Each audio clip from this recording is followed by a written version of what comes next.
This week on Cold Steel. The thing that appealed to me the most about it was the whole idea of a team, and it's a team approach to everything else that is an ongoing component, from the acute burn care to the chronic and the scar management and getting people back into work. It's very different than the other aspects of surgery that I do, the appies and the gallbladders and things like that, where it's kind of like, okay, great, your appendix is in the bucket, see you later.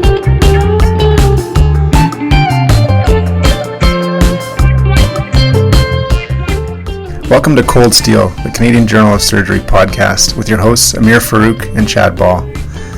The goal of the CJS podcast is threefold. The first is to highlight the best research currently being completed by Canadian surgeons. The second is to offer educational topics for both surgeons and trainees alike. And most importantly, the third goal is to inspire discussion, thoughts, creativity, and career development in all Canadian surgeons. We hope you enjoy it.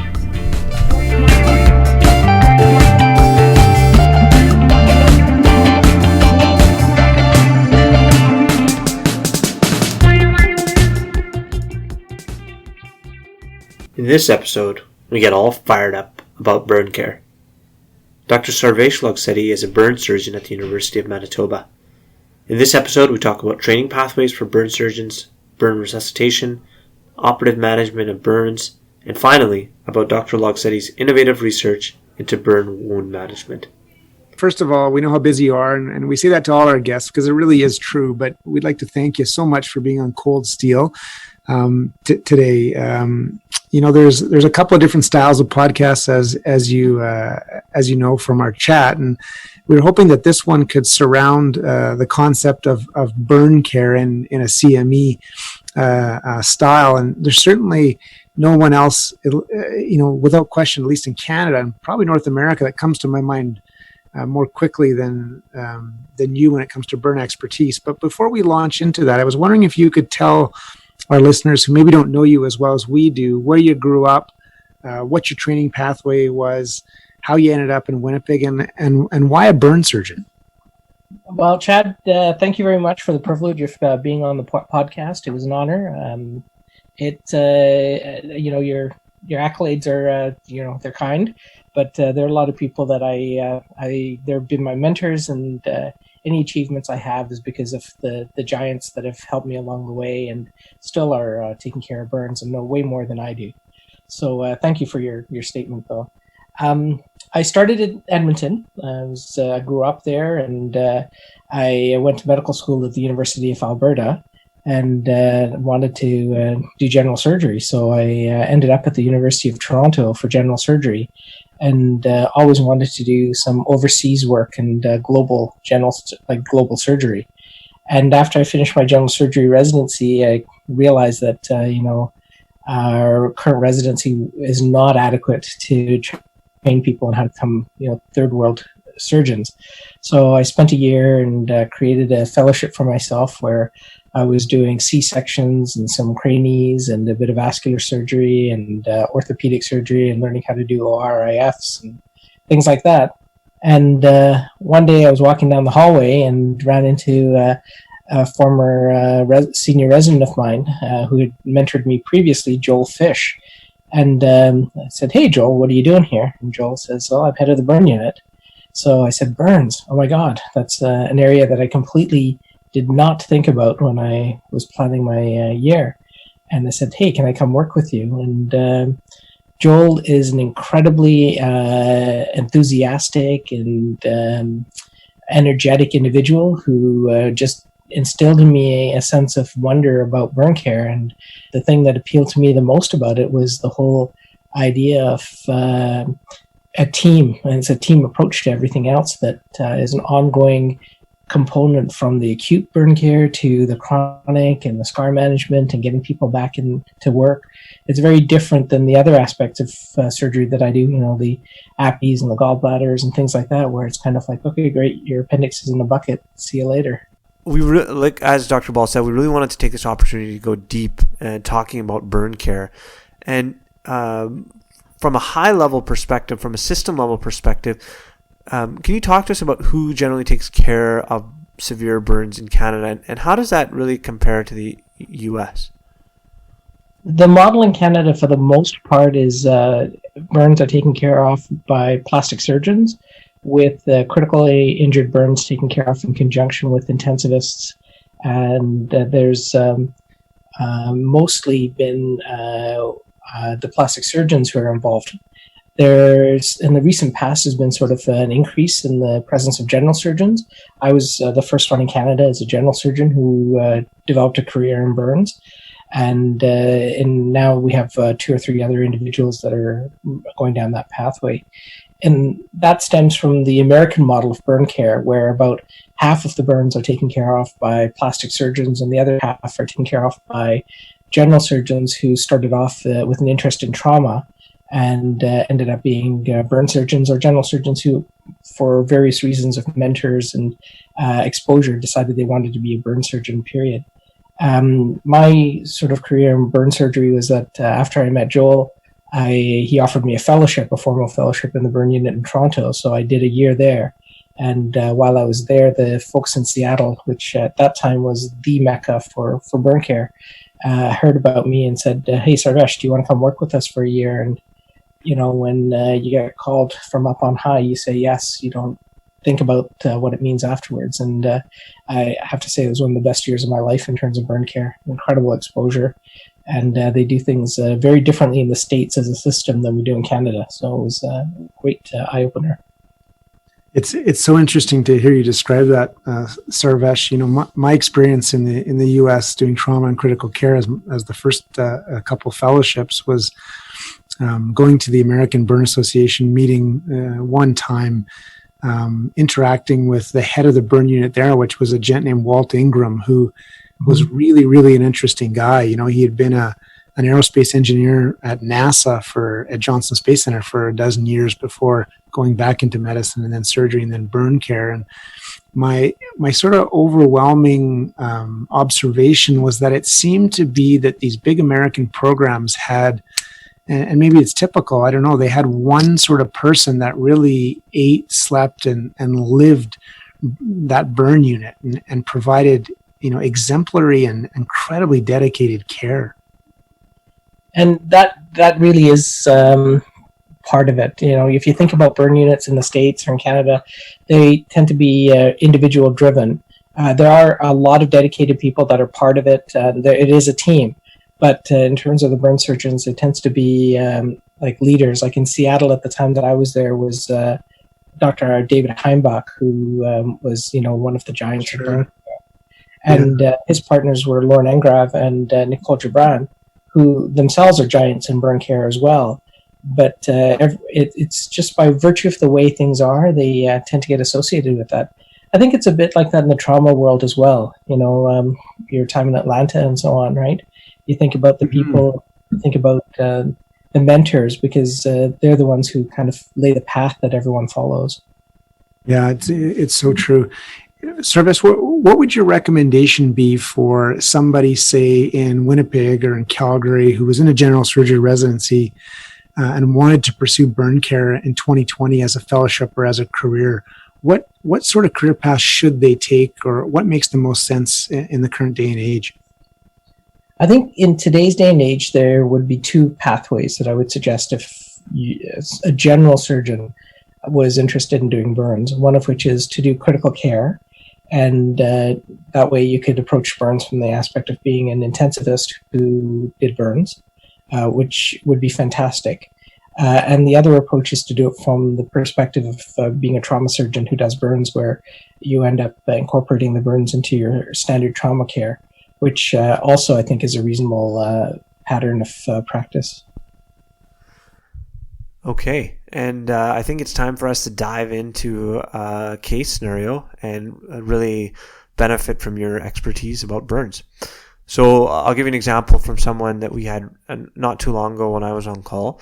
We had a 35-year-old male who was trying to stay warm in his trailer, and as something that probably happens in Winnipeg as well as in Calgary, they often are using the gas heaters, and unfortunately lit himself on fire and was severely burned. So we got a page level 1 trauma, heart rate of 110, blood pressure 90/60, ETA 10 minutes. How do you approach that patient in the trauma bay, and how do you even mentally prepare the team? I think that the important thing to remember is that all of these individuals are still trauma, and they have to be assessed as a trauma using standard ATLS protocols. The only change is that the burn changes how you're going to manage their fluids somewhat. And, one of the unique things about our situation in Canada is that you can have this 35-year-old who's injured with a high temperature thermal injury who may be hypothermic when they hit your door. Right? It occurs anywhere, but more so when you have a minus 35-degree environment that you're working in, and this person may have been doused in, water at the environment, and he may have been cold to start off with, which is why he turned on the heater and was trying to heat up his environment in the first place. And so you have to make sure that you're not overly exposing them, that you're assessing all the things that you normally would. So start off with your airway, make sure that is there a risk of inhalation injury? Should you be thinking about intubating this person early? What if they're in a closed space or a closed environment? What's their risk of carboxyhemoglobin?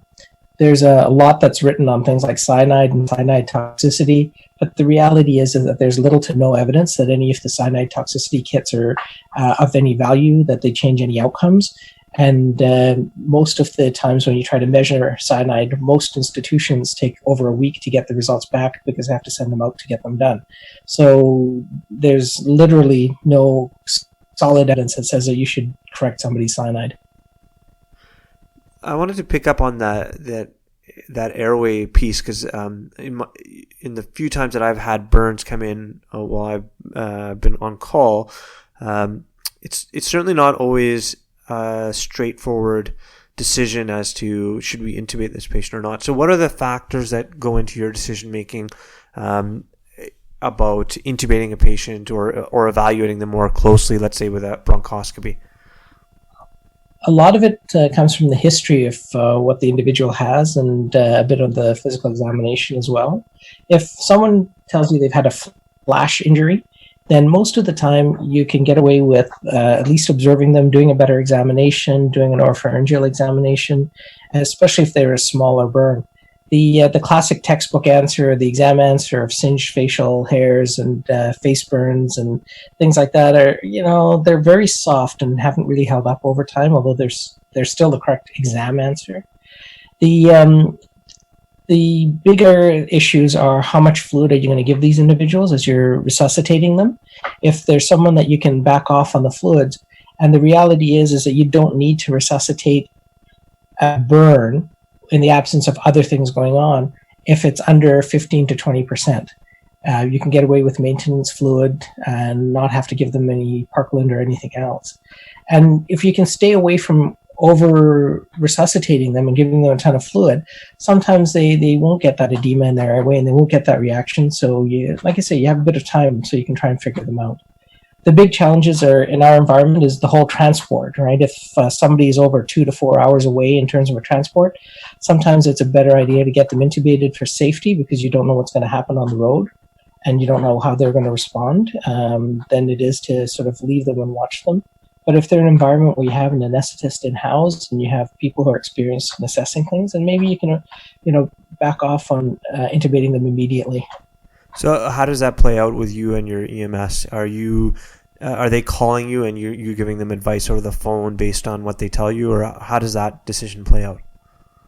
From an EMS perspective in the city, they patch in with our emerge, and we communicate with our emerge team fairly regularly. And I've given the emerge talks at least 2 or 3 talks over the last few years on how to manage burns, and with a focus on inhalation as part of it.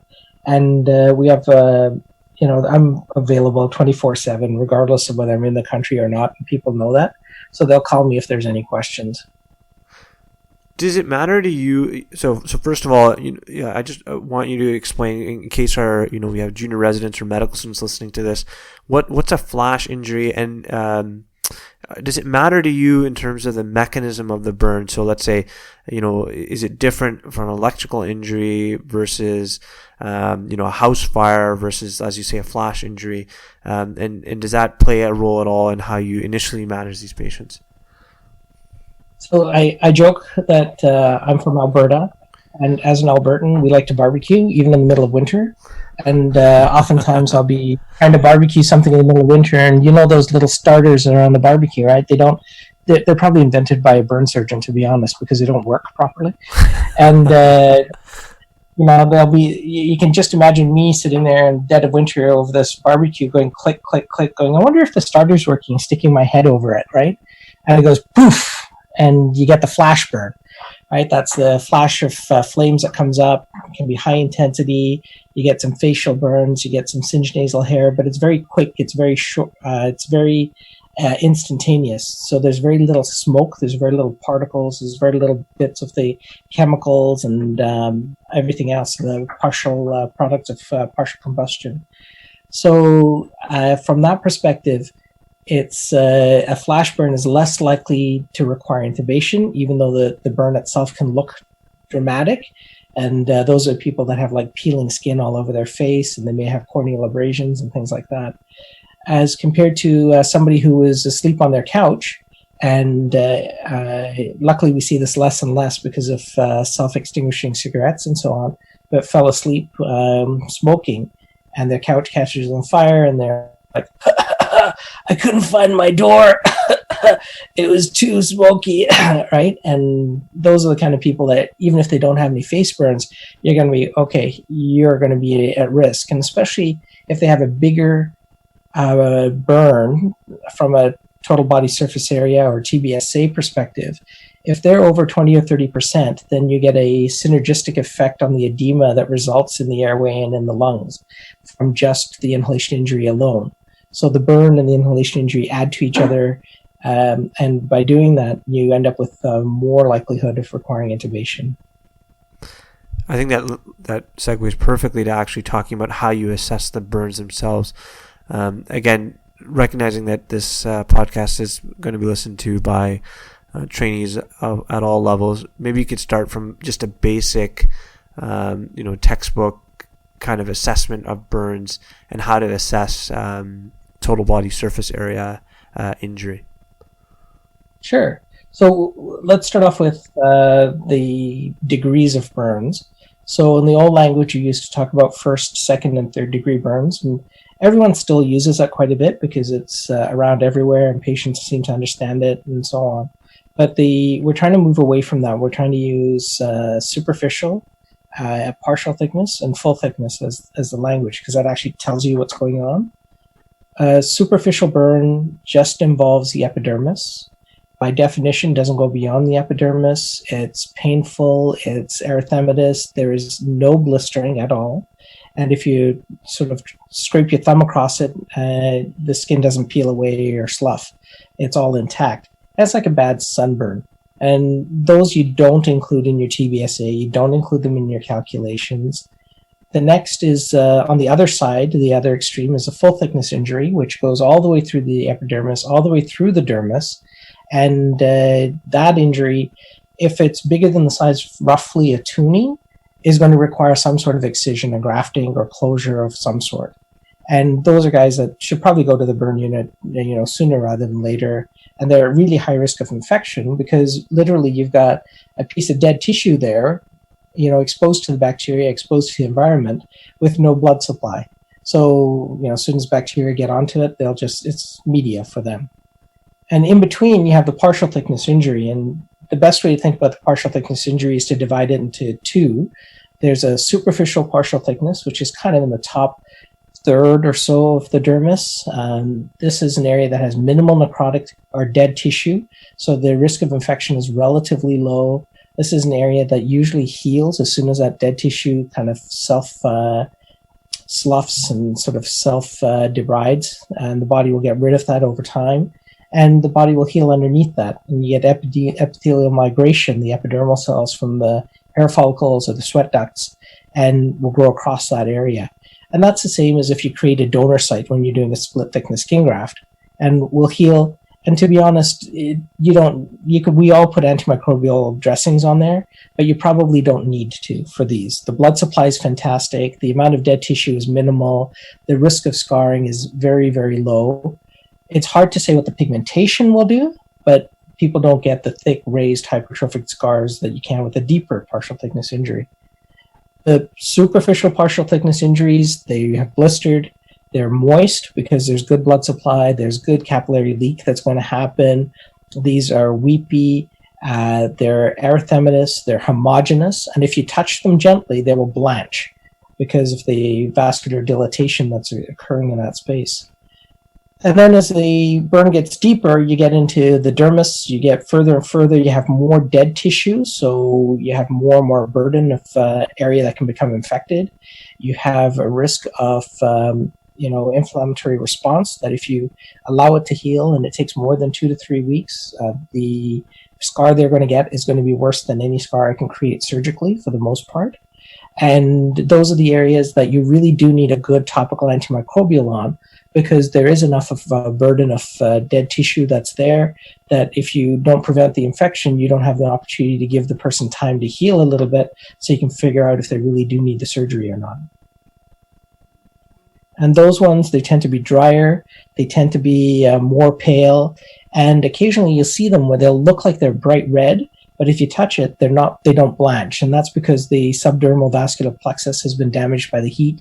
There's been a little bit of vascular leak that's occurred, and because it's in the interstitial space, it doesn't blanch, right, as compared to the vasodilatation that occurs in the superficial partial thickness injury.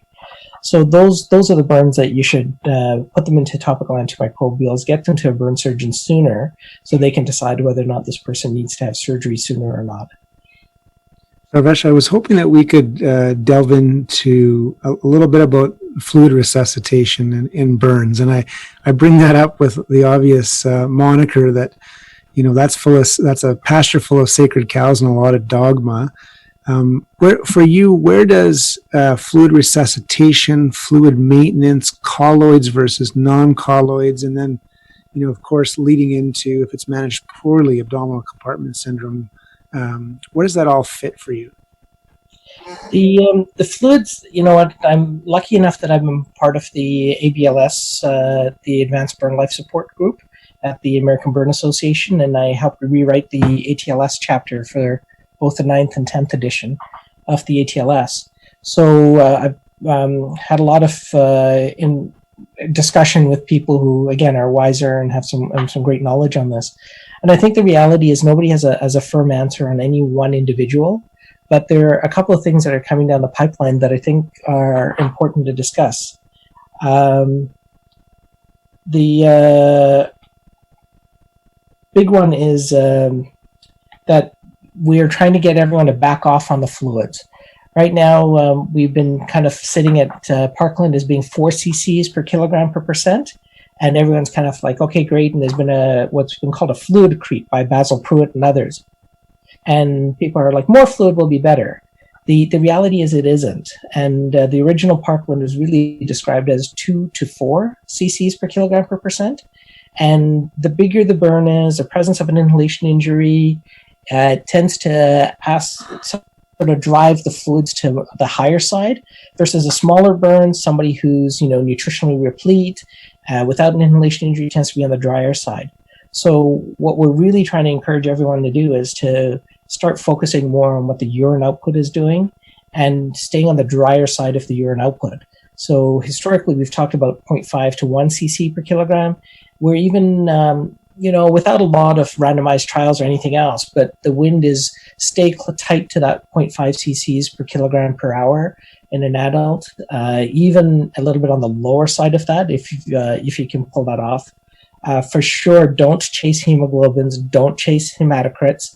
They will hemoconcentrate, but you can't correct it. The more you crank fluid in there, the more it will leak out, and you won't be able to correct that, and you'll end up causing a lot more trouble if you give them more. The big thing that I would advocate your learners to take a look for is that Kevin Chung, who is an intensivist out of San Antonio on the military base there, which is probably the world's best center for learning critical care burns in today's day and age in a lot of ways. They wrote a paper and sort of not justified it, but they did a computer modeling of a number of different burns based on this, and they've come up with something called the rule of tens, where basically you take the size of the burn, multiply it by 10, and that's your cc rate per hour that you're going to start off, and then titrate to the urine output. So this is different. When you say a rule of tens, you mean actually take the physical side. We're not talking about like the rule of nines where you're talking about 9% for an arm, 18% for a leg. This is the actual size of the burn. Is that right? Correct.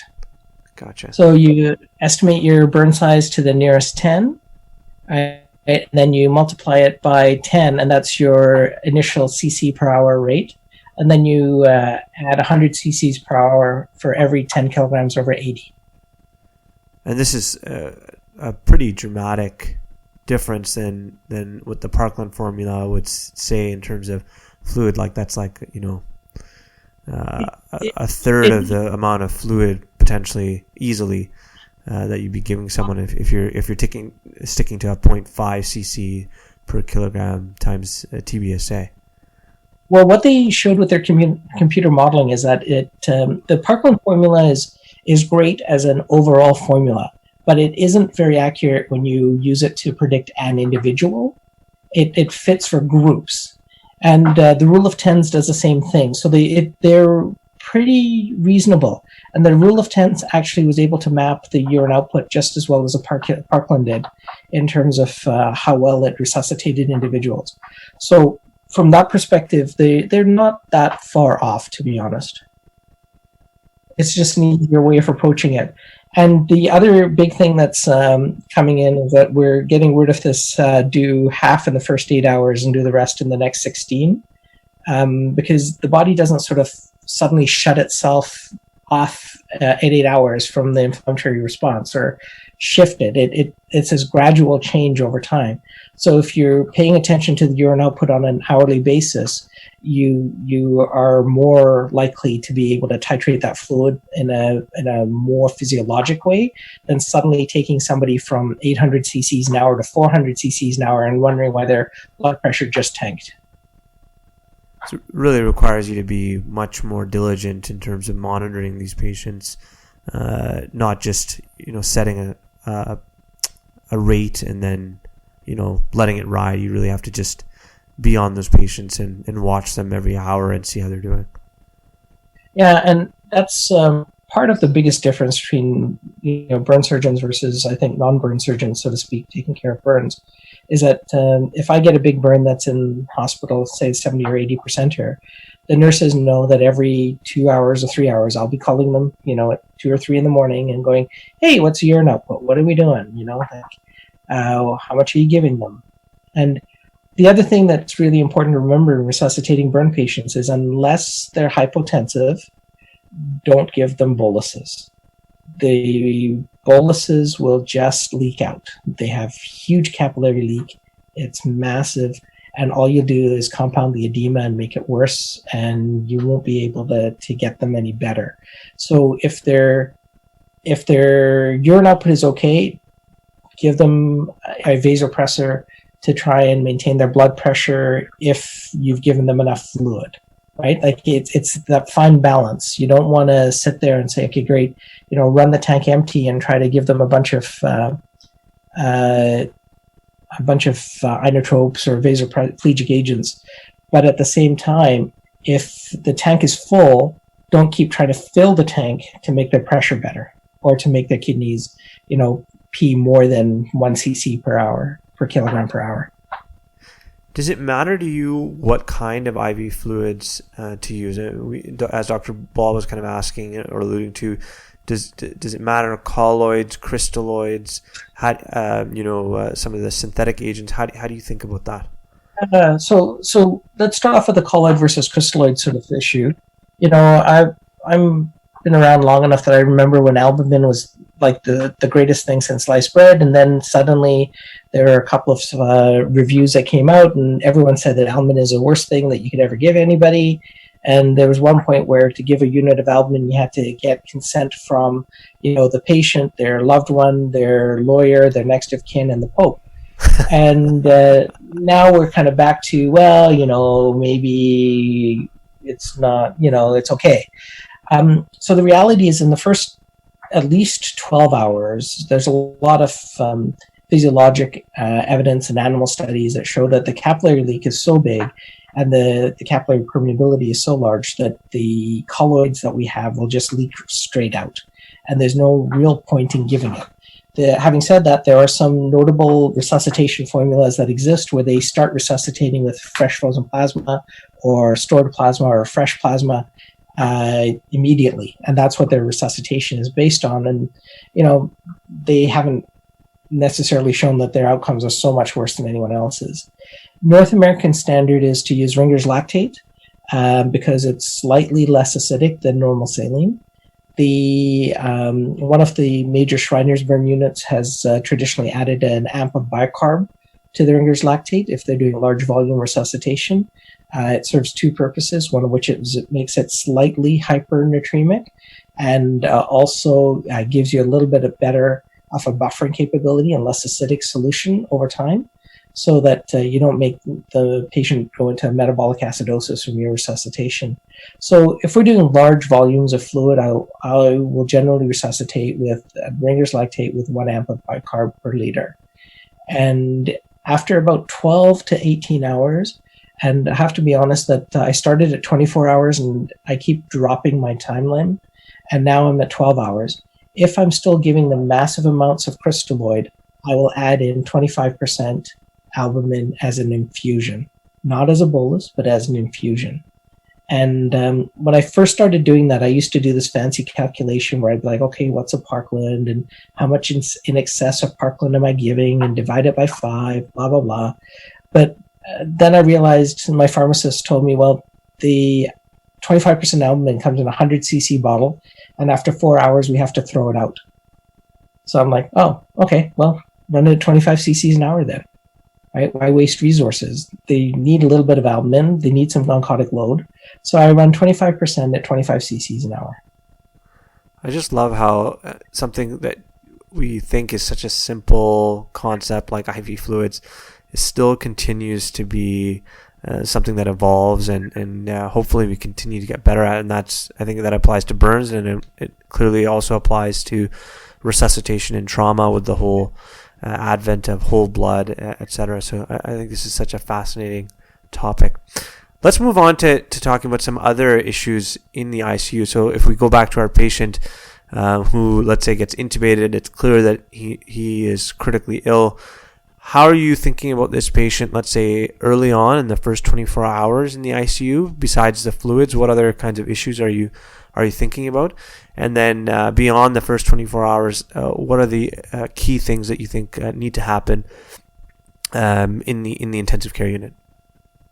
So I think the first 24 hours is mainly the resuscitation, trying to make sure that, number one, have you recognized the true extent of this person's burn injury? Is your TBSA estimation accurate? Did your assessment of the depth make sense? Is the person responding like they have an inhalation injury or not? And most of these individuals, as you've noticed and identified earlier, have other issues going on. So this 35-year-old who was in a trailer was, not to be prejudicial or anything else, but was this a meth lab that blew up? Was this a homicide and somebody had beat him up beforehand? Are there other things that we need to be considering in this individual? Are there drugs? Are there alcohol? That kind of thing that need to sort of be taken into account. And in any individual at all is the other questions about what are their comorbid status? What's their comorbid status? Do they have diabetes? Do they have any other issues? Our standard dressings have migrated from being twice daily, which is what flamazine used to be, or even 3 times a day, to we do polysporin and adaptic dressings Monday, Wednesday, and Friday, or we do Acticoat, which is a silver nanocrystalline dressing, every Monday, Wednesday, and Friday, or Monday and Thursday if they're healing really well and don't need anything done. And from that perspective, it's then the other burn stuff. So make sure that they get their nutrition started early. And usually we just use NG tubes. You don't really need NJ for a majority of individuals. And we don't use prophylactic antibiotics because, if the skin's dead, there's no blood getting to it, so there's no antibiotic getting to it. The antibiotic's got to come from the outside. And, make sure they've got their tetanus up to date, things along those lines. All burn patients are coagulopathic, so they all need to be on some sort of anticoagulation prophylaxis. It's a little bit controversial about whether or not you should be doing BID or TID dosing, partly because the volume of distribution in the burns is so high, and there's a lot of evidence from antibiotic studies and other medication studies that their volume is anywhere up to twice what other individuals' volume of distribution is. So I don't think it's unreasonable to give your heparin or dalteparin twice a day if that's what you want to do. Or 3 times a day if that's what you want to do. Sarvesh, you've always been a really innovative thinker and an innovative guy overall. And I'm just curious, without blowing any of your patents or any of your non-public work, the topic of burn coverings, of burn dressings, where is that going in the future for us all? I think there's a couple of different things to chat about from that perspective. And this is, really just my opinion, but the standard of burn care today is early debridement in some form or the other. And in a big burn, if it's a small burn, you could wait weeks, that's fine, it doesn't matter. But in a big burn, so anything over 20 or 30%, they really should hit the operating room within about 72 hours before the inflammatory response really starts to kick in and before there's a risk of infection or anything else. And the idea is to get rid of that burn. So the first innovation that I see coming down the pipeline in the next 5 to 10 years is going to be the enzymatic or non-surgical debridement of wounds. And there's a couple of different products that are out there, one of which is based on pineapple enzymes, another one which is a surfactant, and there's a couple other interesting ones that are in evolution. And I think that really what's going to happen is that people are going to come in the door. The first dressing change that's done in the burn unit is that one of these enzymatic substances is going to get put on their wound. You're going to watch them for 2 or 3 days to see how much of that just debrides and lifts off. And if it debrides all the way down to fat, then you know that this person needs a skin graft. If it debrides down to a little bit of dermis, and then you might say, okay, let's wait and see what they do. And that's going to be a huge game changer, because instead of rushing everybody to the OR to get rid of this dead skin and the inflammatory response, you're going to put this product on them. They're going to auto-debride through this chemical debridement or enzymatic debridement. And I think that the inflammatory response will be lower, their overall scarring will be lower, the amount of surgery they need will be lower. I think that those are huge, huge factors. And then the other part that will go hand in hand, and this is, as you alluded to, Chad, I'm working in a lab with a very brilliant scientist by the name of Song Liu, and we've been working on trying to create new burn dressings. And one of the things we're trying to do is come up with a dressing that is both a responsive dressing, so it stays inert until the bacteria are present. And then as the bacteria start to grow and start to release some of the enzymes that are specific to those bacteria, it will start to break the bonds in the dressing down. And breaking those bonds will cause the dressing to release antimicrobials, which will kill the bacteria. So from that perspective, you can leave the dressing on for weeks and you don't need to look at it. And the other thing is that within these dressings, we hope to have incorporated a color-changing indicator, so that what happens is that the dressing will turn red or green or whatever color. And once it changes that color, you know that that area of the dressing has growth of bacteria underneath it. And so you can cut out that part of the dressing. You can take a look at that area. If you need be, you can do whatever management you need on that area of the wound and replace the dressing. And there's no need to take off the rest of the dressing. You can just leave the rest of it intact until the body itself heals up. And I think that the combinations of things along those lines with the enzymatic debridement and so on will change the way we approach burn wounds, especially partial thickness ones. That is so cool, and I think we need to watch this space closely, and I'm so excited to see where all that research goes. I would like to touch briefly on the operative management of these burns, especially because I think, myself included, a lot of general surgery residents or residents not in, let's say, not in plastic surgery, may not have the same kind of exposure to burn surgery. What are the principles of performing these operations, and what are sort of the goals in the operating room?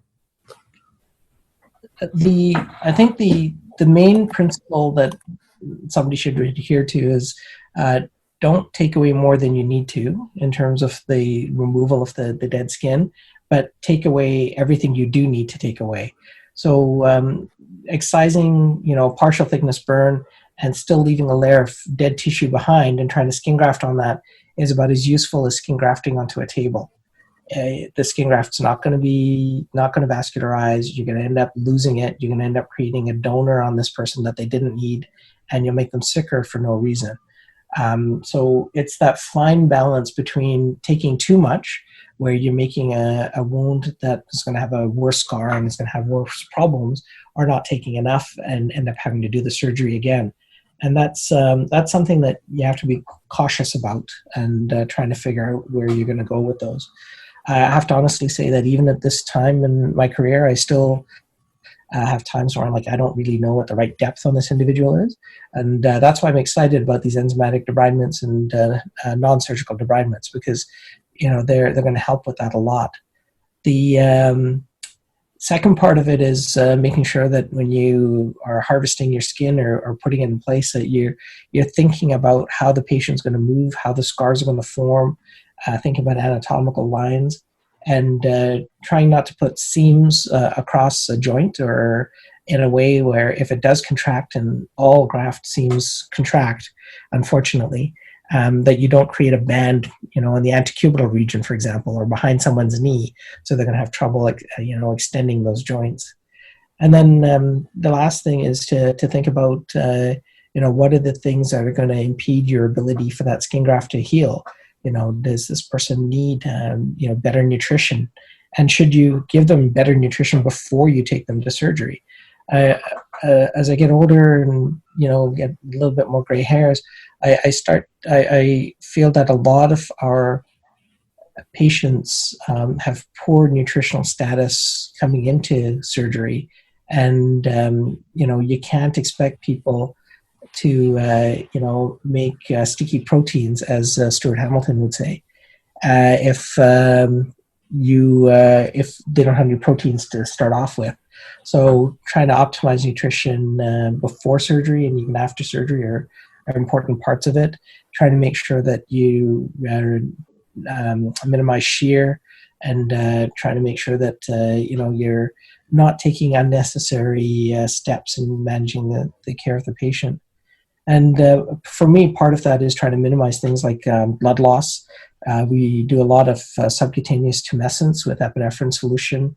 A while back, I wrote a paper on phenylephrine as an alternative. It has less central effects, so it's not an unreasonable thing to do. And it's important to sort of keep track of the amount of fluid and the temperature that's going on with the patients during the surgery. It's not as simple as letting your anesthetists do their thing and you kind of operating. It's the same way that if you have a major trauma, you should be communicating with your anesthetist at all times. What's the pH in this patient? How are they doing? What's their clotting like? What's their blood pressure? Do you think that we have time to do some more stuff, or should we be backing off and just doing damage control? It's an ongoing communication. I think that the last part of this that I wanted to touch on is sort of the reconstructive side of this, and I think part of that is talking about skin grafts. When would you consider doing skin grafts, and in general, again, principles of using skin grafts, and then beyond that, what does the rehabilitation look like for these patients in terms of getting them back to a functional status where they can leave the hospital and try to return back to their former quality of life and function? I'd like to say that we have a pretty good track record of getting people back to their level of function that they had before. It's not always 100% for sure, but most people should be able to do what they were doing prior to the burn injury from a physical perspective. There are some individuals who, for reasons I still don't understand, scar more aggressively, and just no matter what we do, no matter what we try, they're very compliant, but their range of motion sucks. They've got horrible hypertrophic scars, and it's a huge challenge for those individuals. But the majority of individuals, I think that we can do pretty well, and especially if you have a smaller burn and we can put some sheet graft instead of meshed graft down.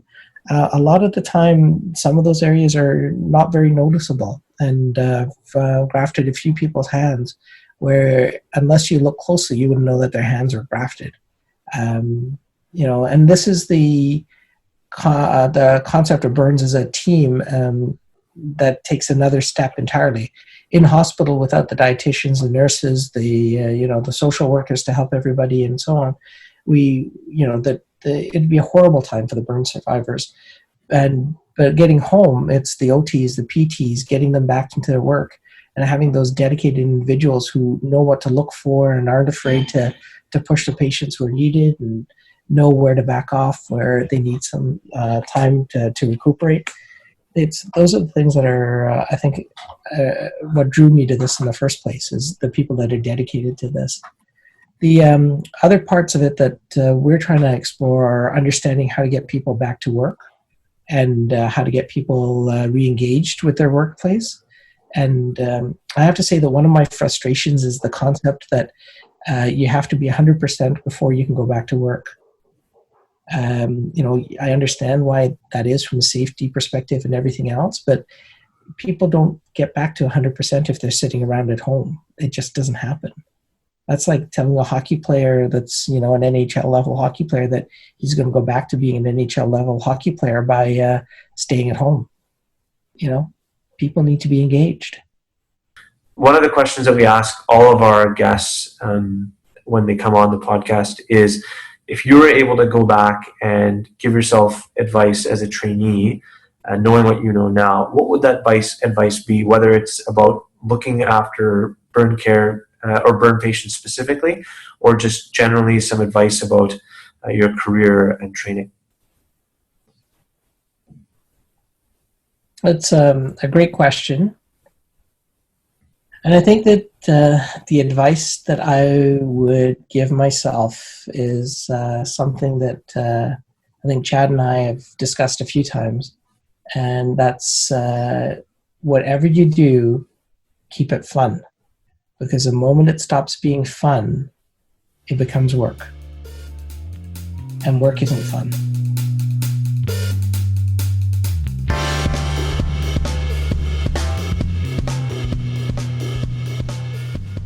You've been listening to Cold Steel, the official podcast of the Canadian Journal of Surgery. If you've liked what you've been listening to, please leave us a review on iTunes. We'd love to hear your comments and feedback, so feel free to email us at podcast.cjs@gmail.com or connect with us on Twitter @CanJSurge. Thanks again.